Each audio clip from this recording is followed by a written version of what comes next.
encombré de ses désirs, avide d'une liberté illusoire. Le fils prodigue de la parabole de Luc, chapitre 15, 11-32, quitte la maison paternelle et vogue vers des cieux qu'il imagine meilleurs. Son cœur est trop plein de l'espoir de fausses richesses pour qu'il puisse y avoir place en lui pour l'amour de son père. C'est dans le dénuement qu'il redécouvre celui-ci. Il n'a plus de biens fallacieux pour combler transitoirement son cœur. Il a besoin de l'essentiel, l'amour, et, en l'occurrence, l'amour paternel.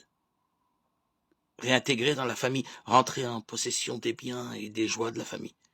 Il a acquis cette liberté d'être fils, qui est une nouvelle relation entre lui et le père, entre lui et les biens temporels. Si la pauvreté est une attitude filiale, il est clair qu'il faut être pauvre de cœur pour être réellement enfant.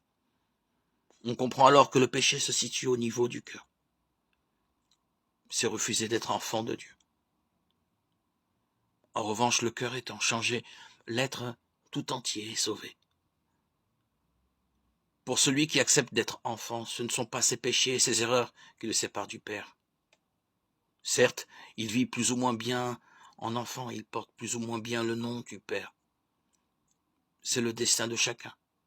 Nul ne peut revendiquer d'être digne de Dieu. Cependant, celui qui a décidé dans son cœur, c'est-à-dire au plus profond de lui-même, d'accepter la paternité de Dieu, de ne considérer rien de supérieur de manière définitive, a ce bien, celui-là, et héritier du salut.